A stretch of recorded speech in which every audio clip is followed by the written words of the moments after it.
तो देखो इसका इम्पैक्ट कितना ज़्यादा है। तो आज हम स्टार्ट कर रहे हैं बर्नौलीज थ्योरम।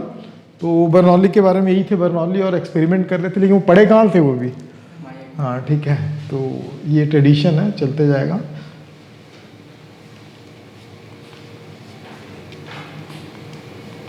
अरे इसको आज ही खत्म होना था क्या? चलो कोई नहीं। तो बर्नौलीज थ्योरम हम लोग क्यों पढ़ते हैं? तो यहाँ बहुत सारी चीजें आप देख रहे होंगे, जैसे फास्ट एयर, लोअर प्रेशर, मतलब जो एरोप्लेन जो मूव करता है, बॉल को स्विंग करके फेंकते हैं, ठीक है, और वाटर का जो फ्लो होता है, कार का जो रेसिंग है, सब चीजों में बर्नौलीज थ्योरम यूज होता है। कैसे यूज होता है? हम जब इसके एप्लीकेशंस को पढ़ेंगे आज, तो आपको समझ में आ जाएगा कि इसकी इंपॉर्टेंट क्या है, ठीक है। तो सबसे पहले मैं इसकी डेफिनेशन को थोड़ा सा डिफाइन करता हूं, फिर आपको आगे बढ़ाता हूं कि डेफिनेशन क्या है। डेफिनेशन यह है कि मान लो कि ये कोई पाइप है। पाइप कैसा हो सकता है? नॉन यूनिफॉर्म पाइप है, मतलब यहां पे यूनिफॉर्म है और यहां पे यूनिफॉर्म है, लेकिन बीच में एक, मतलब यहां पे थिक है और यहां पे थिन है, ठीक है, ऐसे पाइप। डेफिनेशन बता रहा हूं, ध्यान से देखना बर्नौलीज का डेफिनेशन क्या बोलता है। डेफिनेशन ये बोलता है when an ideal liquid flow, when an ideal liquid किसको बोलते हैं? जिसका जो नॉन विस्कोसस हो और इनकम्प्रेसिबल हो, ठीक है। When an ideal liquid flow through a pipe, किससे फ्लो हो रहा है? Through a pipe with streamline conditions.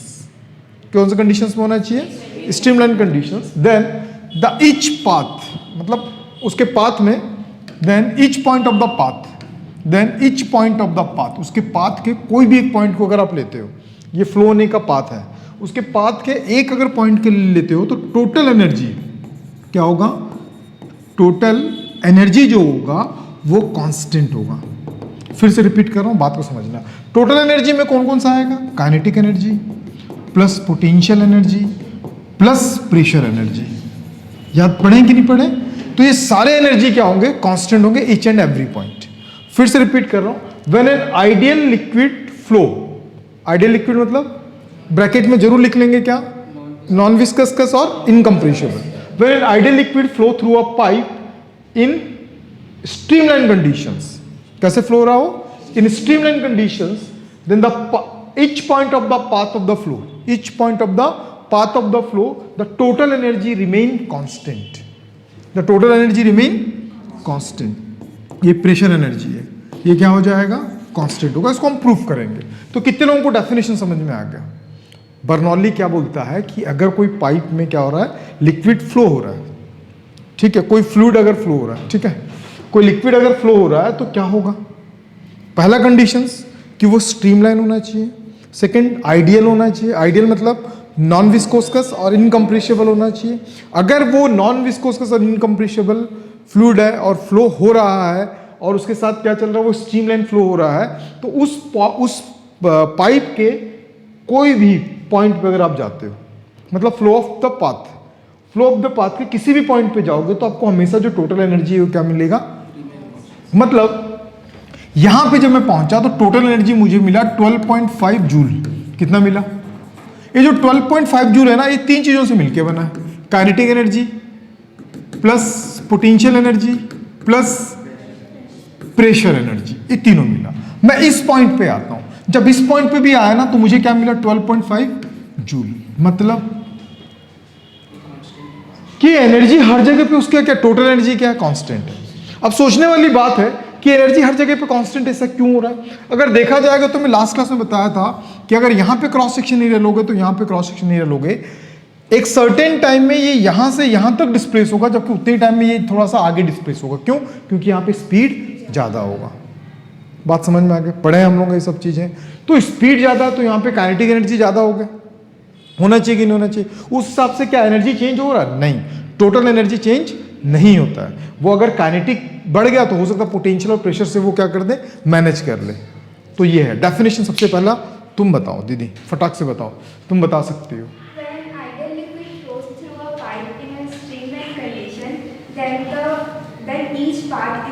each point in the path is the total energy remain constant.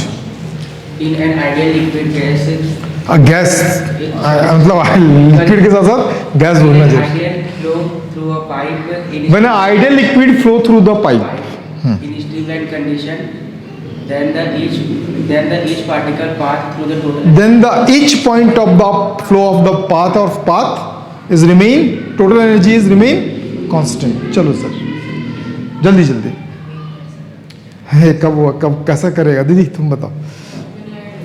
जो जोर से बोलो ना, क्या बोलती है, बोलती क्या बताऊं, जल्दी जल्दी बोलो। देखो इतना अटकना नहीं है ना। अच्छा, टोटल अब एनर्जी की बात करें तो प्रेशर एनर्जी हमारा हो जाता P, ठीक है। काइनेटिक एनर्जी होता है हाफ dv², ठीक। और पोटेंशियल एनर्जी हो जाता है dgh। याद है ये कहाँ से आया है? ये लास्ट क्लास में हम लोगों ने पढ़ा हुआ है, पढ़ा है कि नहीं पढ़ा? तो ये वहां से आया है, ठीक। तो ये चीजें याद रखना। When an ideal liquid, non-viscous and incompressible liquid flow through a pipe in a streamlined conditions, then at every point its path, the total energy per unit volume, per unit mass, per unit weight, याद है हम लोगों ने पढ़ा था। Kinetic energy, potential energy and the pressure energy remain constant. ये पूरा क्या होना चाहिए? कांस्टेंट होना चाहिए। डाउट है कहीं पे? डेफिनेशन सबको पता? नहीं पता दीदी? बन जाएगा, ठीक। अब हम इसके डेफिनेशन के बेसिस पे अब इसको हम डिराइव करते हैं। तो इसको डिराइव करने के लिए हमने क्या किया है, यहाँ पे जो दिखा रहा हूँ अच्छे से देखो, और कहीं पे डाउट हो तो पूछना जरूर। आप अगर यहाँ पे देखोगे तो एक यहाँ से यहाँ तक यूनिफॉर्म है और यहाँ से यहाँ तक भी यूनिफॉर्म है, बीच में थोड़ा सा थिन हो गया है। वैसे एक पाइप लिए हैं, ये पाइप जो है ना हम अर्थ के सरफेस में नहीं रखें। कैसा रखें? ऐसा इंक्लाइंड रखें। मतलब अगर इस वाले पॉइंट की अगर बात करोगे अर्थ के सरफेस से, वो h1 डिस्टेंस पे है, और इच वाले जगह पे बात करोगे तो वो कितने डिस्टेंस पे? s2 डिस्टेंस पे, ठीक। अब यहाँ पे जो इसका क्रॉस सेक्शन एरिया है उसको हम लोग क्या ले लिए? क्रॉस सेक्शन एरिया क्या ले लिए? A1। और यहाँ पे जो क्रॉस सेक्शन एरिया होगा उसको हम लोग क्या ले लेते हैं? A2 स्मॉल, ठीक। यहाँ पे एक पॉइंट A है और ये A' है। ये A और A' क्या बोलता है? तो याद रखना, हम एक सर्टेन टाइम डेल्टी टाइम देते हैं। कितना टाइम देते हैं? डेल्टी टाइम। तो डेल्टी टाइम में ये जो है ना, ये जो लिक्विड है वो यहाँ से यहाँ तक डिस्प्लेस होता है। एट द सेम टाइम जो लिक्विड यहाँ पे था वो यहाँ तक डिस्प्लेस होता है। तो डिस्प्लेसमेंट ज़्यादा किसका है? इसका ज़्यादा है। रीज़न कोई पूछेगा कि वहाँ डिस्प्लेसमेंट कहाँ है, क्यों ज़्यादा है? क्योंकि वहाँ पे स्पीड ज़्यादा है, ठीक है। नैरो पाइप में स्पीड क्या होता है? ज़्यादा होता है। मैं ये अज्यूम कर लेता हूँ कि यहाँ से यहाँ तक का जो डिस्प्लेसमेंट है दैट इज डेल L1 है, कितना? और यहाँ से यहाँ तक का जो डिस्प्लेसमेंट है दैट इज डेल L2, ये अज्यूम कर लेते हैं। और वो सर्टेन टाइम में क्या हो रहा है? यहाँ से यहाँ तक डिस्प्लेस, A से A' और B से B', कितने डेल्टी टाइम पे। लेकिन इसकी स्पीड क्या चल रहा है? V1, और इसकी स्पीड क्या चल रही है? V2। हम यहाँ पे मेंशन कर सकते हैं कि V2 का स्पीड ज़्यादा है कंपेयर टू द V1, इसीलिए ज़्यादा डिस्प्लेसमेंट कवर करता है।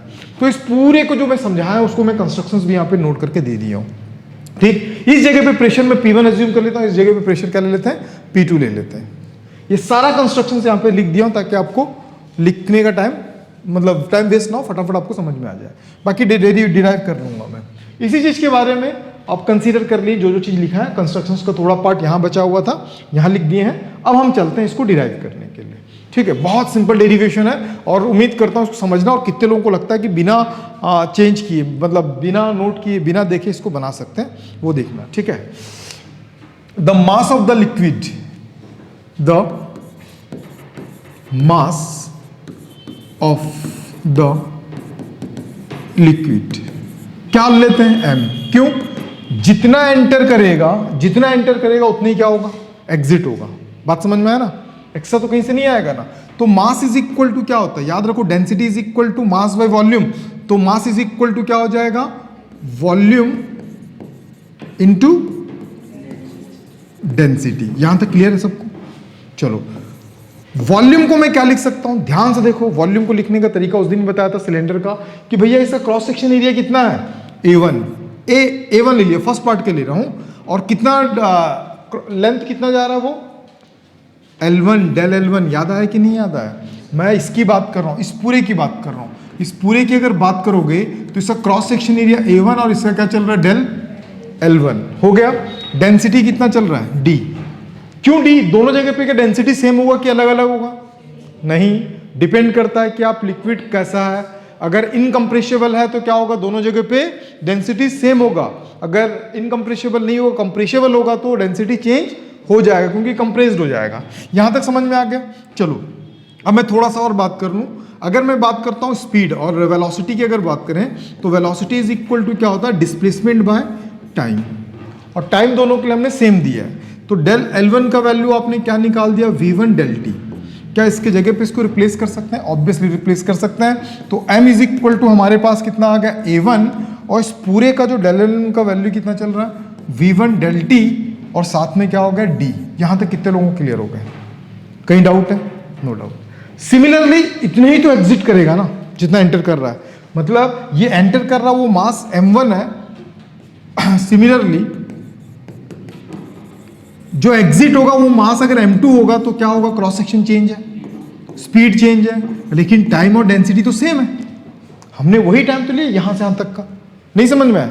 तो उस कंडीशंस में तो कंजर्वेशन ऑफ मास क्या बताया था अपन, कंजर्वेशन ऑफ मास क्या बताता है, कंजर्वेशन ऑफ मास क्या बताता है कि भैया जितना इंटर किया उतना ही क्या होगा, एग्जिट करेगा। तो ये m1 का वैल्यू कितना चल रहा है, m1 को मैं m ले लिया क्योंकि दोनों सेम है ना, तो m इज इक्वल टू कितना आ गया, A1 V1 del T D, और क्या हो जाएगा A2 V2 del T D.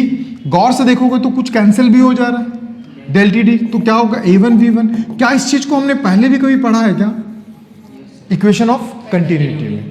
लेकिन प्रेजेंटली आप m का वैल्यू ये याद रखेंगे क्योंकि ये यूज करूंगा मैं। यहां तक सबको क्लियर हो गया, डाउट है कहीं पे?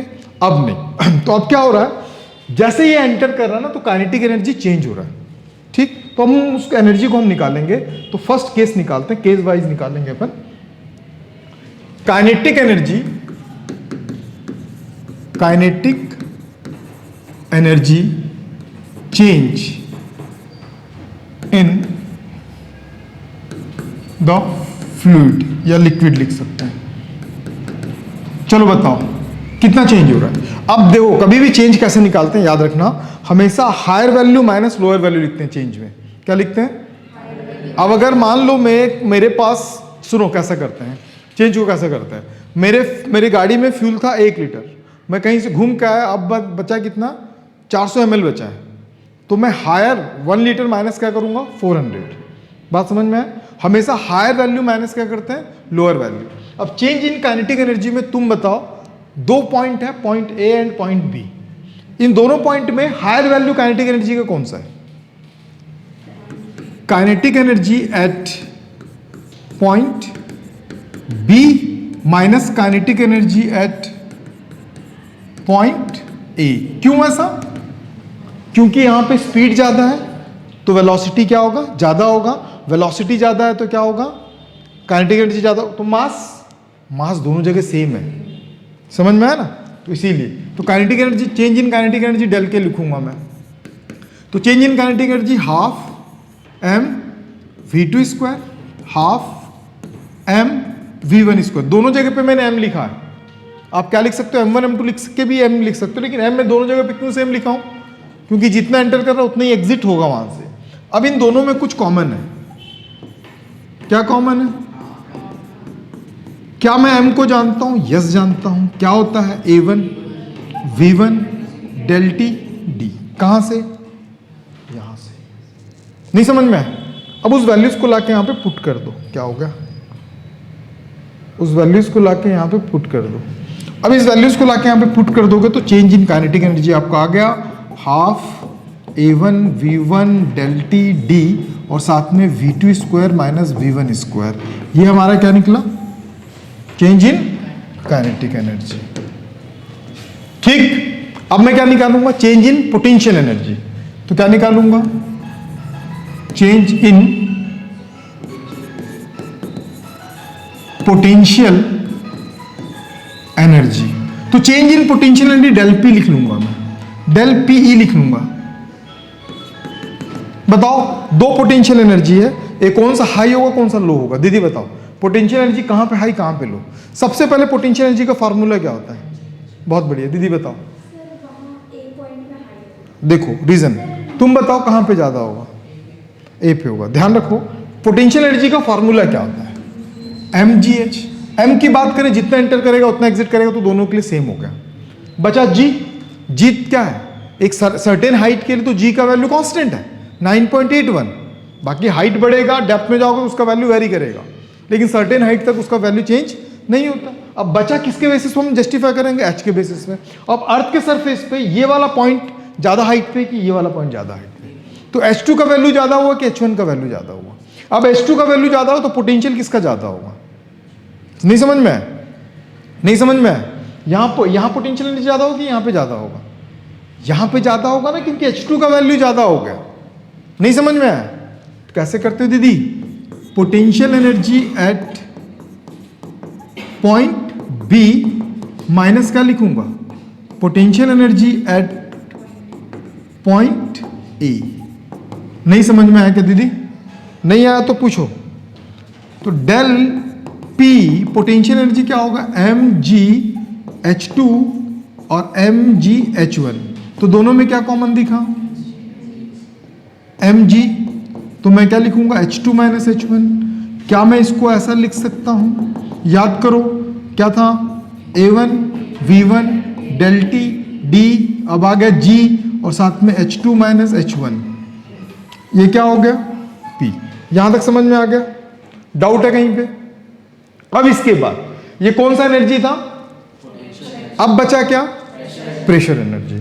तो अब प्रेशर एनर्जी के लिए हम क्या लिखेंगे, ध्यान रखना, द वर्क डन बाय, क्या लिखोगे, the work done by pressure energy, the work done by the fluid लिख सकते हो, क्या लिखोगे, the net work done by the fluid. बंद करो, network done by the fluid कैसे निकालोगे, सबसे पहले आप बताओ प्रेशर एनर्जी कहां पे ज्यादा होगा, जहां लोग ज्यादा होते हैं प्रेशर वहां पे ज्यादा होता है, तो यहां से ज्यादा प्रेशर और यहां पे क्या रहेगा, ठीक है। तो यहां से हम ज्यादा यहां तक के जाएंगे, तो सबसे पहले आप क्या लिखोगे, प्रेशर, वर्क डन ना, work done is equal to क्या होगा, वर्क डन आप ऐसे लिखोगे, work done at A point minus क्या लिखोगे, work done at B point. याद आया कि नहीं याद आया। अब वर्क डन कैसे निकालते हैं, वर्क इज इक्वल टू होता है force into displacement, force into displacement, displacement क्या था इसका, और यहां पे फोर्स कितना था F2 डेल L2, याद आया। अब बात करते हैं प्रेशर, प्रेशर फर्स्ट जगह पे क्या है, F1, pressure is equal to force by क्या होता है, एरिया, तो फोर्स इज इक्वल टू कितना हो गया, प्रेशर इंटू एरिया। सिमिलरली मैं क्या लिख सकता हूं, similarly F2 is equal to क्या होगा, P2 A2। क्या इन दोनों वैल्यूज को लाके रख सकता हूं, जब दोनों वैल्यूज को लाके रखोगे तो आपको क्या निकलेगा, प्रेशर एनर्जी, इस पूरे का वैल्यू कितना लाके रख रहे हैं, P1 A1 minus del L1, del L1 का वैल्यू भी आपको पता है, मैं थोड़ी देर बाद लिख दूंगा, ठीक है। फिर क्या होगा इसका value, P2 A2 del L2, नहीं समझ में, डेल L1 L2 का वैल्यू बता दो, डेल L1 का याद करो, V1 साथ में कितना था, अरे velocity by time del T, याद आया कि नहीं याद आया। डेल L2 का वैल्यू क्या होगा, V2 डेल T। कहां से निकाला हूं मैं, ये यहां से दिखा, तो ये दोनों वैल्यूज को आप याद रखना। अब ये दोनों वैल्यूज को यहां पे लाके रख दिए, तो प्रेशर, अब पढ़ते पढ़ते एक बात याद रखना कि प्रेशर यहां ज्यादा और यहां कम क्यों है, ठीक है। इस पूरे का वैल्यू कितना हो जाएगा, P1 A1 और इसका वैल्यू क्या चल रहा है, V1 डेल T, इसका वैल्यू क्या चल रहा है, P2 A2, साथ में कितना हो जाएगा, V2 डेल T। हमने एक चीज स्टार्टिंग में पढ़ा है कि A1 V1 किसके बराबर होता है, कैसे पता यार, इक्वेशन ऑफ कंटिन्यूटी में भी पता, और अभी हमने थोड़ी देर पहले प्रूव भी किया था। तो जहां A2 V2 है वहां पे मैं क्या रिप्लेस कर सकता हूं, A1 V1। तो pressure energy is equal to मैं क्या लिख सकता हूं, pressure energy is equal to क्या लिख सकता हूं, P1 V1, देखो वहां पे क्या लिखा, P1 A1 V1 del T। यहाँ पे क्या था P2 A2 V2 del T। ये इसके जगह पे मैं क्या रिप्लेस कर सकता हूँ P1 A1 V1 del T, P2 A1 V1 del T। क्यों? क्योंकि इक्वल इक्वल नहीं बोलते हैं दीदी, उसको लिखना क्या पड़ेगा इक्वेशन ऑफ कंटिन्यूटी।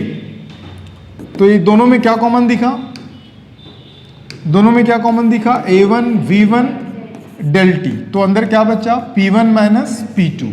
ये क्या निकला प्रेशर एनर्जी। यहां तक समझ में आ गया? नहीं समझ में? अब थोड़ा सा कंजर्वेशन लॉ ऑफ एनर्जी पे बात करते हैं। कंजर्वेशन लॉ ऑफ एनर्जी यहां तक आने के बाद उम्मीद करता हूं यहां तक समझ में आ गया होगा आपको। ठीक, अब बात किस पे करते हैं, कंजर्वेशन लॉ ऑफ एनर्जी।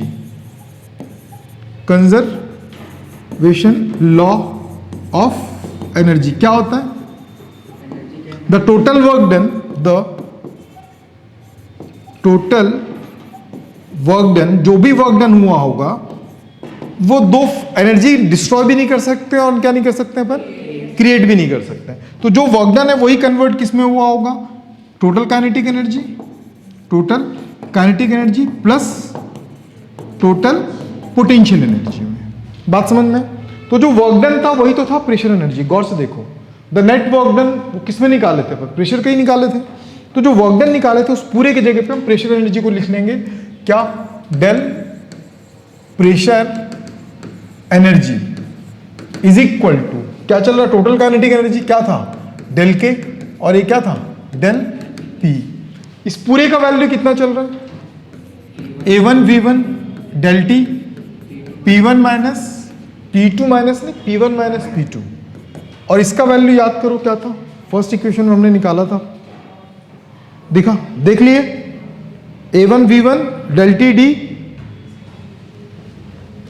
क्या चल रहा था, half A1 V1 del T D और V2 square minus V1 square, यही था। फिर सेकंड में क्या था A1 V1, देखो A1 V1 del T D D G, A1 V1 del T D G और साथ में क्या था H2 माइनस H1। सोचो राइट साइड में कुछ कॉमन दिख रहा है, क्या कॉमन दिख रहा है, A1 V1 डेल टी। अंदर क्या बचा, अंदर क्या बचा हाफ, साथ में इधर तो पूरा चला गया, ये चला गया ना, क्या चला गया D बचा, और क्या बचेगा V2 माइनस V1 का स्क्वायर प्लस ये पूरा चला गया, D भी चला गया क्या, नहीं DG, अरे यहां नहीं है ना, तो यहां पे क्या होगा H2 माइनस H1। तो देखो कट गया ये, तो क्या बचा P1 माइनस P2, ये क्या होगा half D V2 square half D V1 square, ये अंदर जाएगा DgH2 माइनस क्या होगा DgH1। नहीं समझ में?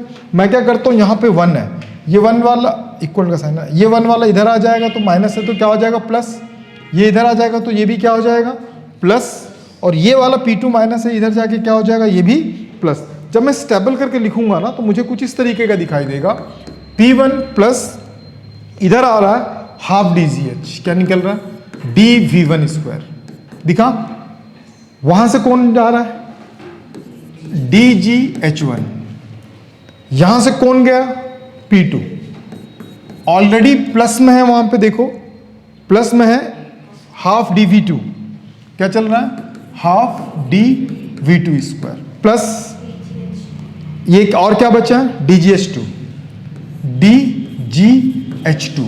क्या ये दोनों सेम पॉइंट के कि अलग अलग पॉइंट के थे, सेम पॉइंट के थे कि अलग अलग पॉइंट थे? गौर से देखोगे तो प्रेशर एनर्जी काइनेटिक एनर्जी ये क्या चल रहा था, ये प्रेशर एनर्जी, ये क्या चल रहा है काइनेटिक एनर्जी, ये क्या चल रहा है पोटेंशियल एनर्जी।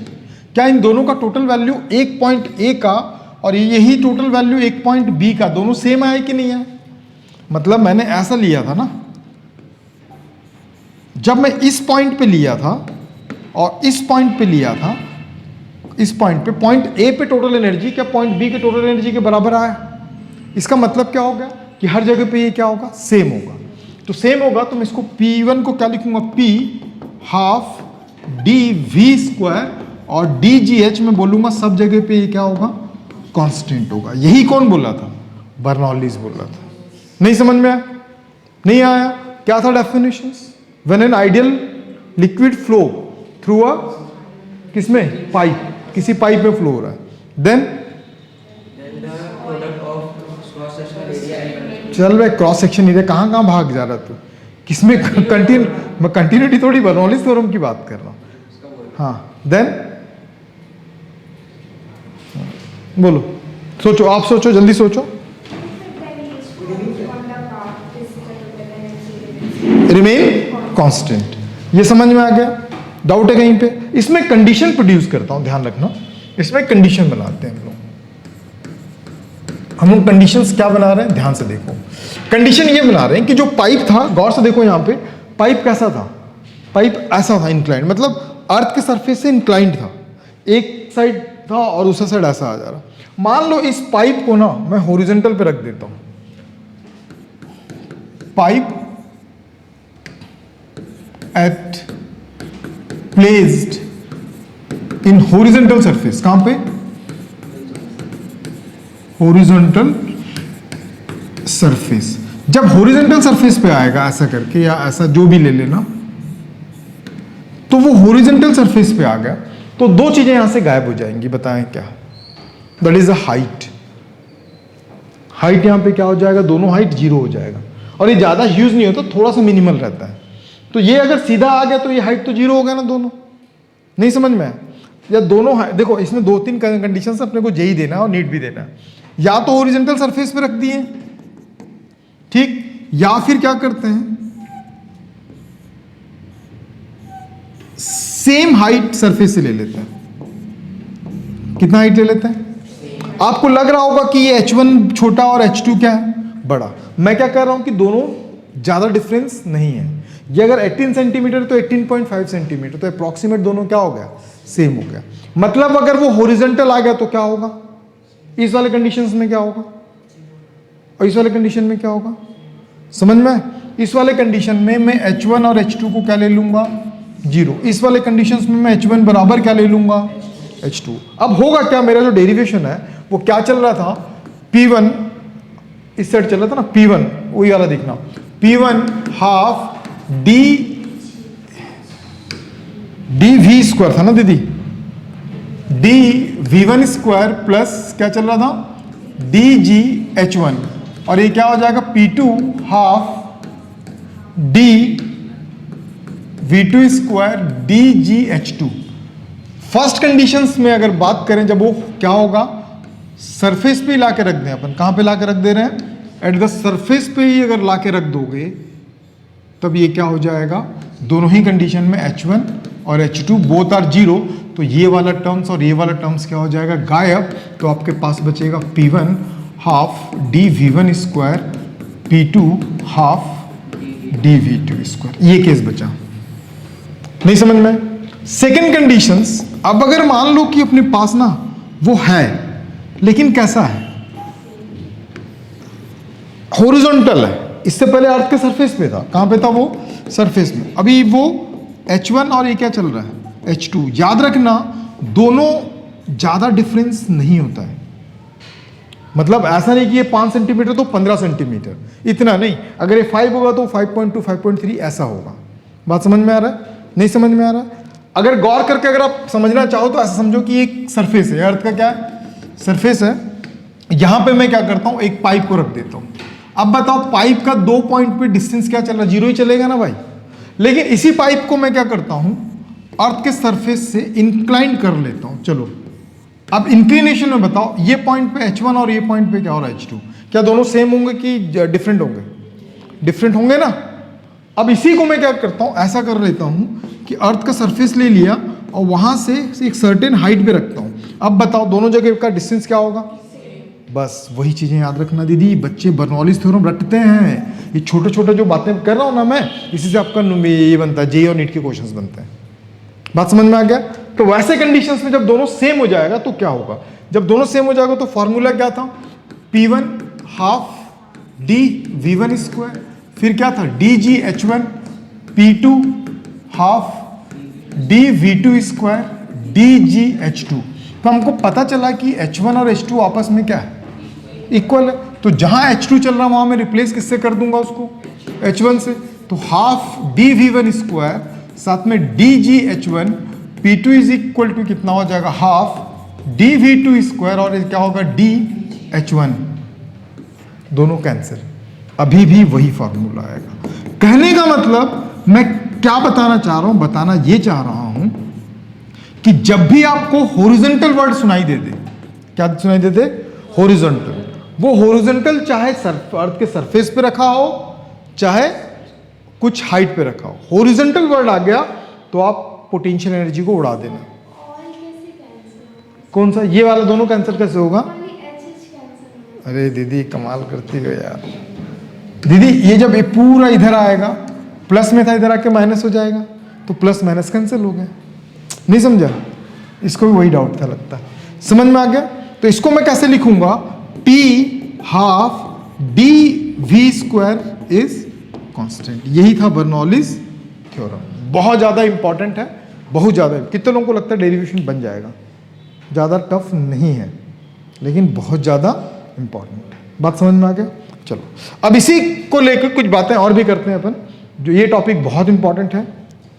ये टॉपिक इंपॉर्टेंट क्यों है? क्योंकि कंपटीशन पर्सपेक्टिव से अगर आप देंगे तो छोटी छोटी बातें आपको पता होना चाहिए। मैं सारी